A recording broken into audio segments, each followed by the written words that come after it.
ফ্যাসিবাদ মুক্ত বাংলাদেশের ৬ মাস পূর্ণ হলো। ছাত্র জনতার গণঅভ্যুত্থানের মাধ্যমে ২০২৪ সালের ৫ আগস্ট শেখ হাসিনা সরকারের পতন ঘটে। ক্ষমতাচ্যুত প্রধানমন্ত্রী শেখ হাসিনা দেশ ছেড়ে পালিয়ে যান ভারতে। আর শুরু হয় নতুন এক বাংলাদেশের যাত্রা।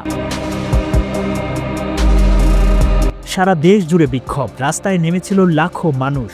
গণভবন, আওয়ামী লীগের কার্যালয় এবং সংসদ ভবনে বিক্ষুব্ধ জনতার ঢল, আগুন, ধ্বংসস্তূপ আর রাজপথে লাখো মানুষের ঢল স্বৈরাচার পতনের প্রতীক হয়ে ওঠে।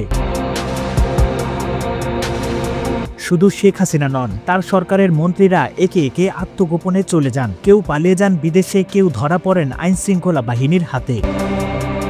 গত ১৪ আগস্ট শেখ হাসিনার বিরুদ্ধে হত্যা মামলা দায়ের করা হয়, প্রায় ২ শতাধিক হত্যা মামলা এবং একাধিক দুর্নীতির অভিযোগে দেশজুড়ে গ্রেপ্তারি পরোয়ানা জারি করা হয়। ৮ আগস্ট ২০২৪ ক্ষমতার শূন্যতা পূরণে গঠিত হয় অন্তর্বর্তীকালীন সরকার। নেতৃত্বে আসেন শান্তিতে নোবেল বিজয়ী ডক্টর মোহাম্মদ ইউনূস। এই ৬ মাসে নানান চ্যালেঞ্জের মুখে দাঁড়িয়ে এই সরকার গঠন করেছে ১১টি সংস্কার কমিশন। এর মধ্যে উল্লেখযোগ্য গুম তদন্ত কমিশন, সংবিধান সংস্কার কমিশন এবং দুর্নীতি বিরোধী কমিশনের কাজ এগিয়ে চলছে।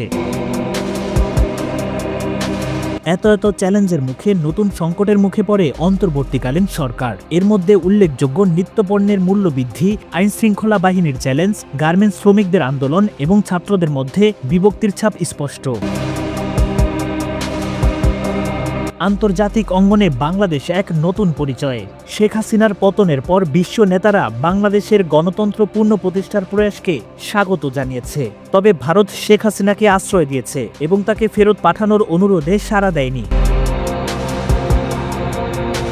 দেশ এগিয়ে যাচ্ছে, কিন্তু গণতন্ত্র পুনঃপ্রতিষ্ঠার এই পথে কতটা সফল হবে অন্তর্বর্তীকালীন সরকার? ৬ মাস পর কি সত্যি নতুন বাংলাদেশ তৈরি হয়েছে?